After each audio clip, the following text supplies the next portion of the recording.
أمها كانت في القصر الرئاسي وهي ورا القضبان في قضية آداب. الحاجة زيزي آخر اسم نطق بيه مبارك، بياعة فراخ وكوافير حريمي، وهي اتجوزت في السر واتهموها بعلاقات مع رجال أعمال أثرياء. الصندوق الأسود لوفاء عامر. أصبح اسم الفنانة المصرية وفاء عامر حديث الساعة في مصر، من تهم تجارة الأعضاء لغسيل الأموال لعلاقات مريبة بتيك توكرز مدانين أمام القضاء لإشاعات إنكارها لنسب بنتها لفتح ملف دعارة قديم. حتى مشاهدها الجريئة في بداياتها الفنية طلعت تاني دلوقتي محل هجوم واسع عليها ومطالبات كتير بفتح تحقيق معاها. ومن هنا اتفتح الصندوق الأسود لوفاء عامر، واللي رغم إن القضاء قال كلمته وبرأها ودلوقتي ما تمش توجيه أي اتهام رسمي ليها، إلا إن الجمهور نصب المحاكمة ويمكن نطق بالحكم وأعلن العقوبة. ولأن وفاء عامر فنانة حياتها مليئة بالأسرار، الجمهور كشف الكثير منها حياتها الشخصية ونشأتها البسيطة واللي كانت محل انتقاد واسع.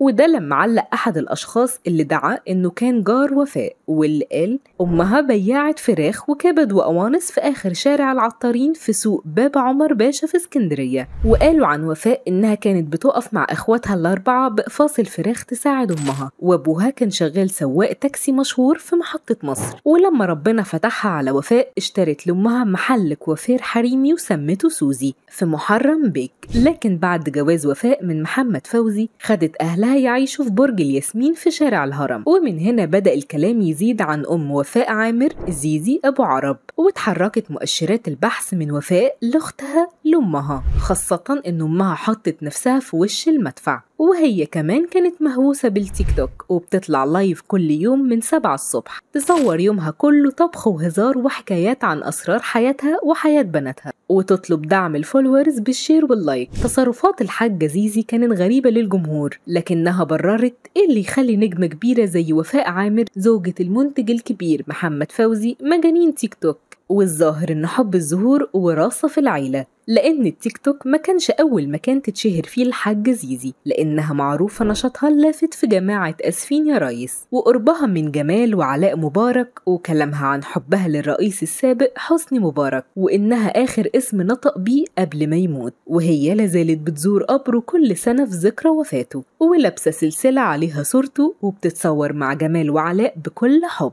أم وفاء كلامها عن درجة قربها من عائلة مبارك استفز الجمهور، وبتتكلم كأنها واحدة من القصر الرئاسي في عصر مبارك. والجمهور زاد لما جيرانها ظهروا في التعليقات وقالوا إنها دبلوم تجارة مش خريجة جامعة بيروت زي ما بتقول، وعائلتها من بلد دست الأشراف التابعة لمحافظة البحيرة. ويمكن وفاء مش كدابة فعلا، جامعة بيروت فرع اسكندرية كان بيدخلها أي حد بمجموع 50%، وكانت وقتها مصاريفها بالدولار. وهي بنفسها قالت إنها كانت عايشة في أوضة في مكان ورا المعهد اللي بتدرس فيه، وإنها عانت كتير هي وأسرتها علشان يقدروا يعيشوا في مستوى كويس. لكن للأسف رصيد تعاطف الجمهور معاها كان بالسالب، وخسرت حب كتير من جمهورها بسبب علاقتها الغير مبررة بالتيك توكرز المتهمين في قضايا غسيل أموال ونشر الرذيلة والإساءة لصورة المجتمع المصري. ومن هنا واتقلب السحر على الساحر، وبدل ما يكون التيك توك وسيلة لجأت ليها وفاء للتقرب أكتر من جمهورها والتوغل وسط الطبقة الشعبية اللي بتحبها وبتحس نفسها واحدة منهم، بقى نفسه وسيلة إدانتها بأبشع الجرائم. وتحولت من فنانة كبيرة ومؤثرة ومعروفة بالأنشطة الخيرية لمتهمة بالإتجار في الأعضاء البشرية وغسيل الأموال. وكمان طردتها إشاعات التسبب في موت إبراهيم شيكا ودينا مراجيح وغيرهم من المشاهير اللي ظروف مرضهم وموتهم كانت غامضة وفيها شكوك. ووفاء الشخصية الاجتماعية الصريحة اللطيفة زي ما بتظهر قدام الكاميرا كانت غامضة جدا في حياتها الشخصية اللي مليانة أسرار وألغاز محدش يعرف حلها غير وفاء نفسها.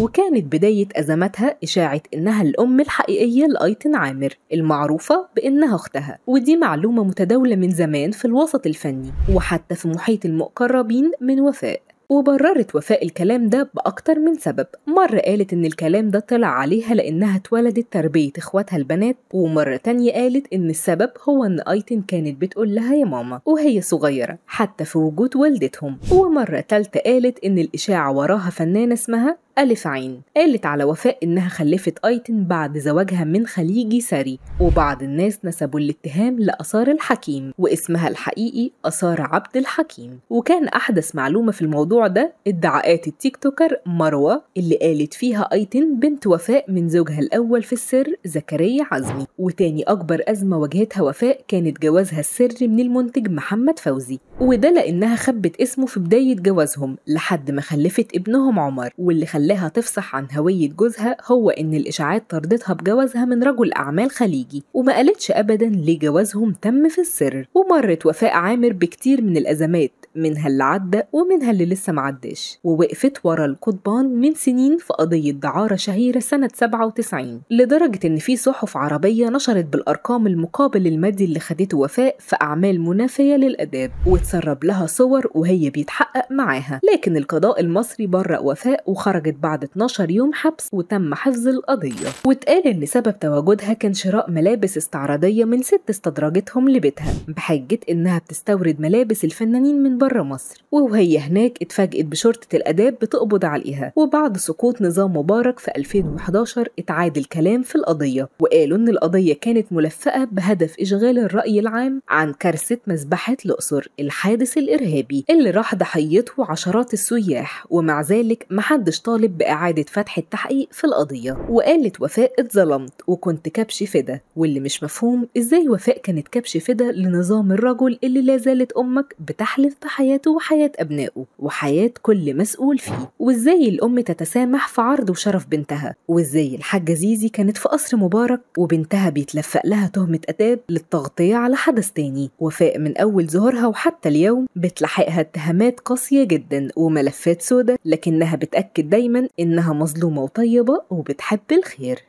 أسرار كل يوم، لكل يوم لون، ولكل لون حكاية.